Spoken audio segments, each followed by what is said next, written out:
چڑھتے سورج کی سرزمین ضلع نارووال۔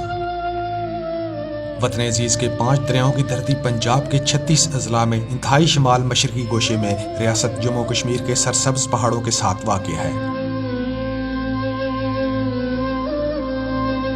ہندوستان میں افغان بادشاہوں کے عہد سلطنت کے وقت ریاست جموں کشمیر کولو نامی راجا کے زیر نگرانی تھی۔ کولو راجا کے 3 بیٹے تھے جن کے نام پارو، تارو اور نارو تھے۔ نارو ان سب میں چھوٹا بیٹا تھا۔ جب ریاست کی تقسیم ہوئی تو یہ علاقہ جہاں اب نارووال شہر آباد ہے اسی چھوٹے بیٹے نارو کے حصے میں آیا۔ بڑھتی ہوئی آبادی کے پیش نظر اب یہ ضلع ہر لحاظ سے توجہ کا مرکز بن چکا ہے۔ یہ ضلع 3 تحصیلوں پر مشتمل ہے: تحصیل شکرگڑھ، تحصیل نارووال اور تحصیل ظفروال۔ برطانوی دور میں نارووال ضلع سیالکوٹ کی تحصیل ریا خاص کا ٹاؤن ہوا کرتا تھا۔ نارووال شہر تقریباً 900 سال پہلے وجود میں آیا اور 1999 میں اس کو تحصیل کا درجہ دیا گیا اور پھر 1991 میں نارووال کو ضلع کا درجہ دے دیا گیا۔ اس سے قبل یہ سیالکوٹ کا حصہ ہوا کرتا تھا۔ تینوں تحصیلوں کی یونین کونسل کی تعداد 82 ہے۔ 2017 کی مردم شماری کے مطابق نارووال کی آبادی تقریباً 17 لاکھ سے تجاوز کر چکی ہے۔ پاکستان کے اسٹینڈرڈ ٹائم کا آغاز ضلع نارووال کی تحصیل شکرگڑھ کے ایک گاؤں بڑا بھائی مسرور سے لیا جاتا ہے اور یہی پاکستان کا معیاری وقت ہے۔ نارووال کے شمال مغرب میں سیالکوٹ اور بھارت کی طرف شمال میں جموں کشمیر کے ضلع کٹھوعہ سے منسلک ہے اور جنوب مشرق کی طرف بھارتی اضلاع جن میں ضلع گرداسپور، پٹھان کوٹ اور جنوب میں ضلع امرتسر واقع ہے۔ نارووال کا مکمل رقبہ 2337 مربع کلومیٹر ہے۔ نارووال شہر کی بین الاقوامی شہرت کی وجہ دربار صاحب کرتارپور صاحب ہے۔ سکھ مذہب کے بانی بابا گرو نانک نے کرتارپور کی بنیاد 1504 میں رکھی۔ یہ دریائے راوی کے کنارے پر واقع ہے۔ بابا گرو نانک دیو جی نے اپنی ساری زندگی ذات پات، رنگ و نسل اور مذاہب سے بالا تر ہو کر انسانیت کے احترام کا بنیادی سبق سکھانے میں گزار دی۔ ان کی وفات کے بعد ان کے مزار کو گنبد کی شکل میں یادگار بنا دیا گیا۔ 1947 کی تقسیم ہند میں تحصیل شکرگڑھ دریائے راوی کی دائیں جانب کرتارپور سمیت پاکستان کی حدود میں آئی اور گرداسپور تحصیل دریائے راوی کے بائیں جانب بھارت کے حصے میں چلی گئی۔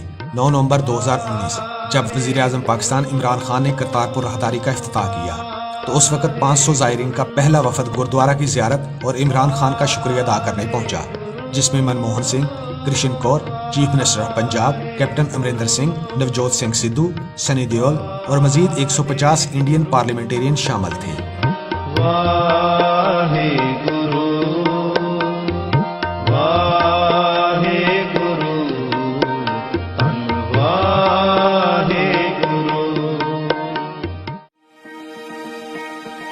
ماڈل ریلوے اسٹیشن نارووال سابق وفاقی وزیر داخلہ پروفیسر احسن اقبال کی کوششوں سے تعمیر کیا گیا اور مسلم لیگ نون کے دور حکومت میں وفاقی وزیر ریلوے خواجہ سعد رفیق نے اس نئی عمارت کا افتتاح کیا۔ نارووال ریلوے اسٹیشن کی پرانی عمارت کو گرا کر نئی عمارت تعمیر کی گئی جو کہ اسلامی فن تعمیر کو ظاہر کرتی ہے۔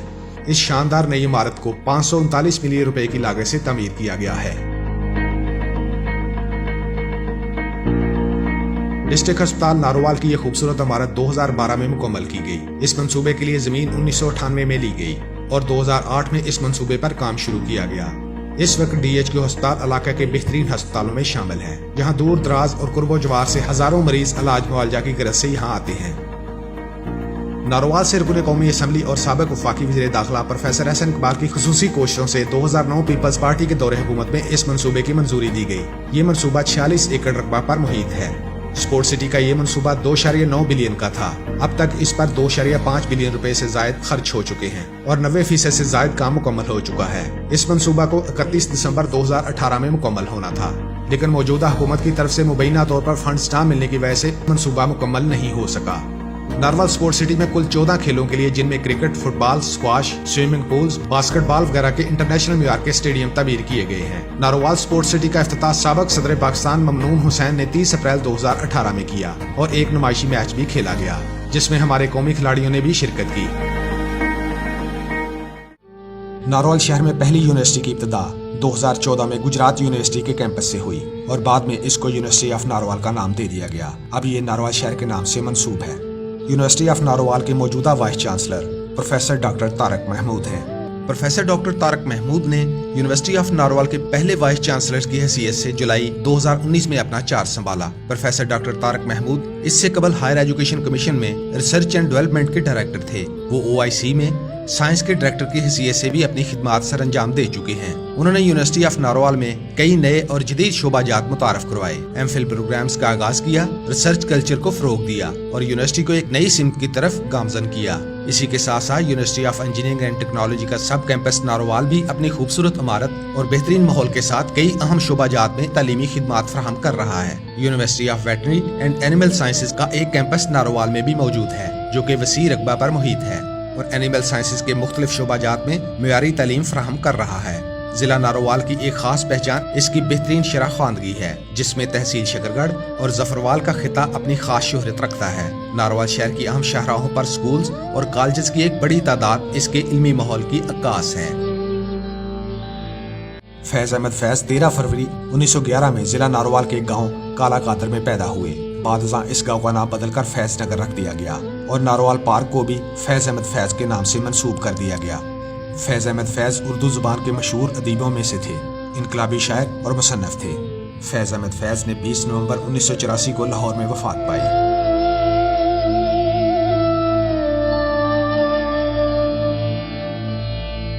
چودھری نصیر احمد ملی 15 اگست 1911 کو چودھری غلام حیدر ملی کے گھر پیدا ہوئے۔ چودھری نصیر احمد ملی ناروال کے ایک قصبے بدو ملی کے رہنے والے تھے۔ چودھری نصیر احمد ملی نے اسلامی جمہوریہ پاکستان کے قیام میں بڑا اہم کردار ادا کیا۔ یہ مسلم لیگ کے سرکردہ ممبر تھے اور پاکستان موومنٹ میں سب سے آگے تھے۔ 1955 میں وزارت قانون، تعلیم اور پارلیمانی امور کی حیثیت سے خدمات سر انجام دی۔ چودھری نصیر احمد ملی 12 جولائی 1991 کو خالق حقیقی سے جا ملے۔ ضیاء الدین احمد سلیری زیڈ سلیری پاکستان کے ایک پولیٹیکل جرنلسٹ تھے اور بڑے قدامت پسند مصنف بھی تھے۔ زیڈ سلیری پاکستان میں پرنٹ جرنلزم کے علم بردار بھی مانے جاتے ہیں۔ زیڈ سلیری تحصیل ظفروال کے دیالی گاؤں میں پیدا ہوئے۔ چودھری محمد سرور ضلع ناروال کے قصبے روپو چک میں ایک مشہور راجپوت گھرانے میں پیدا ہوئے۔ یہ ناروال کے ایک معزز سیاستدان تھے۔ چودھری محمد سرور پارلیمنٹ آف پاکستان میں طویل ترین پارلیمنٹیرین کے طور پر خدمات انجام دے چکے ہیں۔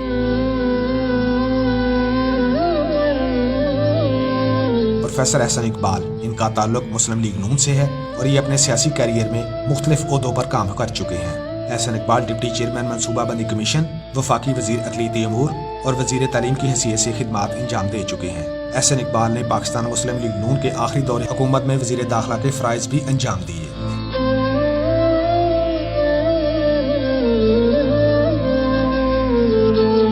ابرار اخلاق ایک پاکستانی سیاستدان، نغمہ نگار اور گلوکار ہیں۔ 1995 میں ان کا پہلا البم بلو دے گھر بہت مقبول ہوا، جس کی وجہ سے انہیں کنگ آف پاکستانی پاپ کا خطاب دیا گیا۔ ابرار الحق 1998 سے ناروال اور گردونوا کے لوگوں کو صحت کی خدمات فراہم کرنے کے لیے سہارا فار لائف ٹرسٹ کو چلا رہے ہیں۔ یہ اس کے بانی اور چیئرمین ہیں۔ اب موجودہ حکومت کی جانب سے پاکستان ریڈ کریسنٹ سوسائٹی کا چیئرمین مقرر کیا گیا ہے۔ چودھری انور عزیز کا تعلق بھی اسی ضلع ناروال سے ہے، جنہیں بابا سیاست کے نام سے بھی یاد کیا جاتا ہے۔ ان کے بیٹے چودھری دانیال عزیز ملکی سیاست میں بہت متحرک ہیں۔ معروف ایٹمی سائنسدان ڈاکٹر نعمت علی جوید اور معروف قانون دان ایس ایم ظفر بھی اسی ضلع کے باسی ہیں، جن کی خدمات کسی تعارف کی محتاج نہیں۔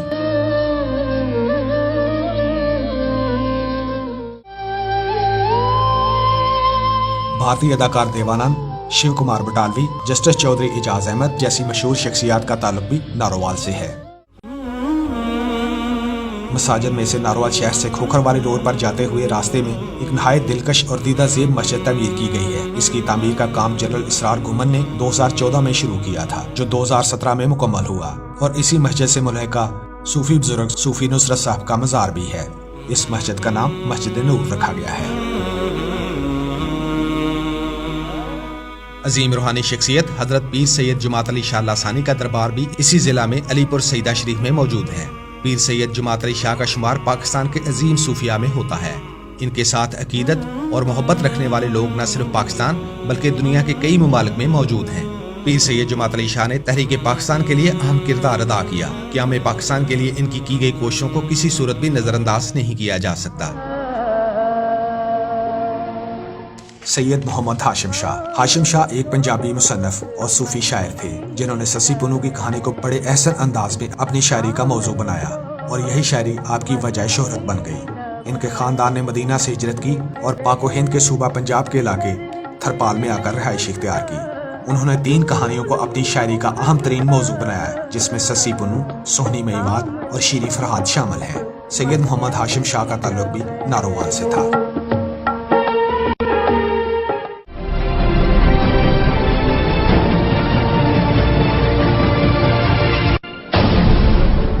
ستمبر 1965 میں بزدل بھارتی فوج نے بغیر کسی اعلان کے رات کی تاریخ میں 3 اطراف سے پنجاب کے علاقوں پر حملہ کیا، جس میں شکرگڑھ، سیالکوٹ اور نارووال شامل تھے۔ انڈین آرمی نے 6 ستمبر صبح 4 بجے درجنوں ٹینکوں، توپ خانہ اور سینکڑوں فوجیوں کے ساتھ طاقت کے نشے میں چور ضلع گرداسپور کے مقام سے سرحد عبور کر کے جسڑ پل، جسے قیام پاکستان سے پہلے گرو نانک پل بھی کہتے تھے، وہاں سے پل کراس کر کے پاکستان کی حدود میں گھسنے کی کوشش کی، لیکن قدرت کو کچھ اور ہی منظور تھا۔ پل پر تعینات 7 انجینئر بٹالین کے شیر دل کمانڈر نائک عبدالعزیز نے پل پر بھارتی ٹینکوں کو آتے دیکھا تو ان کی غیرت ایمانی اور پاکستان سے غیر متزلزل محبت نے دشمن کی اس جسارت کو ہرگز قبول نہ کیا۔ نائک عبدالعزیز نے متعدد بم اپنے جسم پر باندھے اور پل پر بھارتی ٹینکوں کے راستے میں لیٹ گئے۔ جیسے ہی بھارتی ٹینک نے نائک عبدالعزیز کے جسم کو کچل کر آگے بڑھنے کی کوشش کی، جسم پر بندے بم پھٹ گئے، جس کے رد عمل میں ٹینک کئی فٹ ہوا میں اچھلا اور اچھل کر پل پر گرنے سے پل ٹوٹ گیا اور پاکستان کی سرزمین میں داخل ہونے والا واحد راستہ منقطع ہو گیا۔ اس لازوال قربانی سے دشمن کی پیش قدمی رک گئی۔ دشمن پر ایسی دھاک بیٹھی کہ بھارتی فوجی اپنے تباہ شدہ ٹینک وہیں چھوڑ کر بھاگ نکلے۔ نائک عبدالعزیز کی اس لازوال قربانی کی وجہ سے سارا علاقہ بھارتی تسلط سے محفوظ ہو گیا، لیکن ایمان افروز بات یہ ہے کہ شہادت کے وقت ان کے جسم سے بہنے والے خون کے نشانات کئی برس گزرنے کے بعد بھی پل کے پلرز پر نظر آتے ہیں۔ نائک عبدالعزیز کو قریبی مقام پر سپرد خاک کیا گیا اور اسے یادگار کا درجہ دیا گیا۔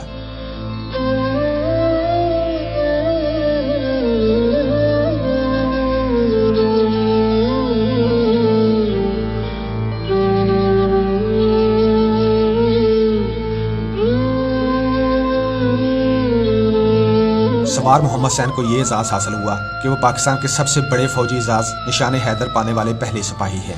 1971 کی جنگ میں سوار محمد حسین شہید کی تعیناتی شکرگڑھ سیکٹر میں ہوئی۔ اس نڈر اور بے باک نوجوان نے آگے بڑھ کر دشمن کے اگلے مورچوں تک رسائی حاصل کر لی اور واپس آ کر اپنے توپ خانہ افسر کو لوکیشن بتائی۔ حملہ کرنے پر دشمن کے درجنوں ٹینک اور متعدد فوجی جان سے گئے۔ اسی دوران دشمن کی گولیوں سے سینہ چھلنی ہوا اور شہید کے مرتبے پر فائز ہوئے۔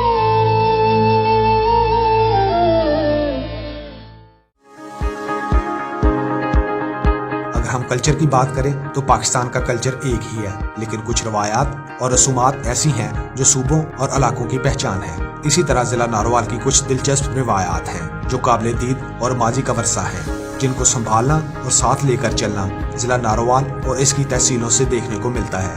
یوں تو بہت سی روایات ہیں، لیکن نارووال کی خاص پہچان یہاں بننے والی سرکی ہے اور اسی کام سے ہزاروں خاندانوں کا روزگار جڑا ہوا ہے۔ اور جب یہ سرکی تیار ہو جاتی ہے تو صرف نارووال میں نہیں، یہ لاہور اور سندھ کے علاقے نواب شاہ اور سانگڑ میں زیادہ بھیجی جاتی ہیں۔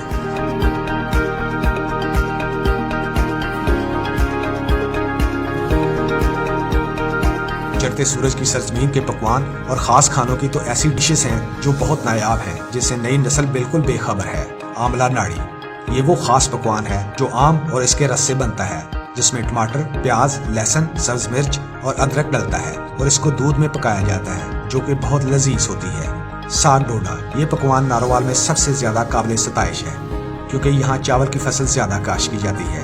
ساگ سرسوں سے تیار کیا جاتا ہے اور ڈوڈا چاول کے آٹے سے بنائی ہوئی روٹی کو کہا جاتا ہے، جسے دیسی گھی اور لسی کے ساتھ نہایت شوق سے کھایا جاتا ہے۔ شاہو حلوائی کا پگا، اسے سویٹ ڈش کے طور پر استعمال کیا جاتا ہے۔ ضلع نارووال میں سب سے زیادہ چاول اور گندم کی فصل کاشت کی جاتی ہے۔